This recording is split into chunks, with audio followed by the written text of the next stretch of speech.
Bem-vindo ao nosso vídeo sobre a história do Chevrolet Monza, um carro que marcou época no mercado automotivo. Neste vídeo vamos contar como o Monza surgiu, quais foram suas características e inovações, além de sua trajetória no mercado, desde o seu lançamento até o fim de sua produção. Origens.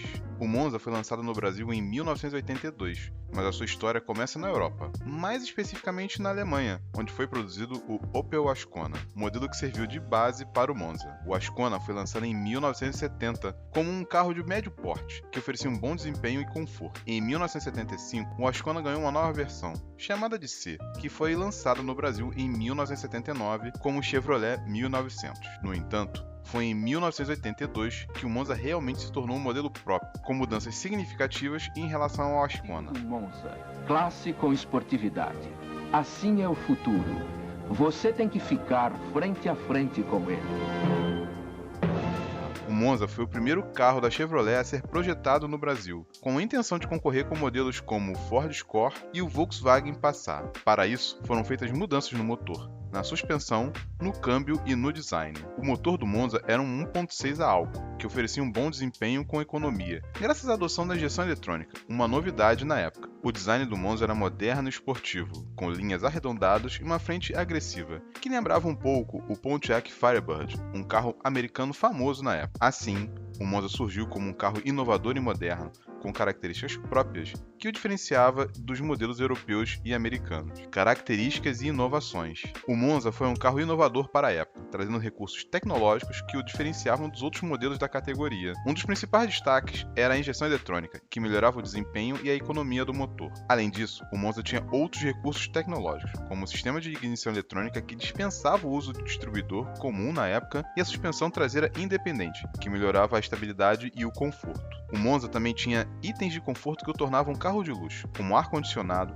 vidros elétricos, travas elétricas e bancos com regulagem de altura. A versão esportiva, a Monza SR, tinha ainda mais recursos, como freios a disco nas 4 rodas, rodas de liga leve, volante esportivo e aerofólio traseiro. O motor do Monza também foi uma inovação para a época. A versão 1.6 a álcool era mais popular, mas também tinha outras versões, como a gasolina e uma versão 1.8 a álcool, que alcançava 95 cavalos de potência. A versão SR tinha um motor 1.8 ainda mais potente, que alcançava 110 cavalos de potência. Esses motores ofereciam um bom desempenho e um consumo de combustível moderado, o que era importante em uma época de crise energética. O design do Monza também era uma inovação para a época. O carro tinha linhas arredondadas e aerodinâmicas, que melhoravam a estabilidade em alta velocidade. A frente do carro era agressiva e imponente, com faróis retangulares e uma grade larga e cromada. A traseira do carro era mais discreta, com lanternas verticais e um desenho limpo e elegante. Assim, o Monza se destacou no mercado pela sua tecnologia, conforto, desempenho e design. O carro oferecia um conjunto de recursos e inovações que o tornava uma opção atraente para quem buscava um carro esportivo e moderno naquela época. Trajetória no mercado automobilístico. O Monza foi um carro de muito sucesso, mas como todos os modelos, ele teve um ciclo de vida que chegou ao seu fim. A produção do Monza no Brasil durou 11 anos, de 1982 a 1993, e durante esse período, o carro passou por várias atualizações e mudanças para se manter competitivo no mercado. No entanto, a partir dos anos 90, o mercado automotivo passou por mudanças significativas, com a entrada de novos concorrentes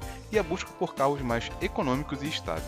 O Monza, apesar de ser um carro bem sucedido, não conseguiu acompanhar essas mudanças e acabou perdendo espaço para modelos mais modernos. Em 1993, a General Motors anunciou o fim da produção do Monza, marcando o fim de uma era para a indústria automotiva brasileira. O último Monza saiu da linha de produção no dia 17 de dezembro de 1996, da fábrica de São José dos Campos, em São Paulo. Para o seu lugar, a Chevrolet passou a fabricar o Astra, outro ícone do mercado automobilístico. Legado. O Chevrolet Monza deixou um legado importante no mercado automobilístico brasileiro. O carro foi responsável por introduzir novas tecnologias e conceitos de design em um mercado que ainda era muito influenciado pelo estilo dos carros europeus. Uma das principais contribuições do Monza foi a introdução do conceito de carroceria hatchback, que se tornou muito popular no Brasil nos anos seguintes. Além disso, o Monza também trouxe tecnologias inovadoras para a época, como a injeção eletrônica de combustível, o sistema de freios ABS e a suspensão independente nas 4 rodas. Outro legado importante deixado pelo Monza foi sua popularidade e seu impacto cultural. O carro se tornou um símbolo da modernidade e status na época em que foi lançado, e muitas famílias brasileiras compraram o carro como um símbolo de sucesso. O Monza também foi muito utilizado como carro de corrida, e muitos pilotos famosos tiveram o carro como seu veículo de escolha. Apesar de ter sido descontinuado em 1996, o Monza Monza ainda é lembrado com carinho pelos fãs de carros antigos e pelo público em geral. Muitos colecionadores de carros ainda possuem um Monza em sua garagem, e o carro é frequentemente visto em eventos de carros antigos e encontros de fãs de automobilismo. O legado deixado pelo Monza é, portanto, uma mistura de avanços tecnológicos e impacto cultural, além de nostalgia. E assim chegamos ao final desse vídeo, contando a história do Chevrolet Monza, carro que foi um marco para o mercado automotivo brasileiro com suas inovações tecnológicas, design arrojado e desempenho admirável, que conquistou muitos fãs e admiradores ao longo dos anos. Esperamos que este vídeo tenha sido útil para conhecer um pouco mais sobre a história do Chevrolet Monza e como ele se tornou um dos carros mais emblemáticos do Brasil. Se você gostou do vídeo, não esqueça de deixar seu like, compartilhar com seus familiares e inscrever-se no canal para ver mais histórias de garagem. Além disso, se você tem alguma lembrança ou história relacionada ao Monza, compartilhe conosco nos comentários. Será um prazer saber a sua opinião e enriquecer ainda mais a história deste carro incrível. Obrigado por assistir esse vídeo e aproveite, não deixe de curtir esse outro vídeo que estou deixando especialmente para você. Um abraço e até a próxima.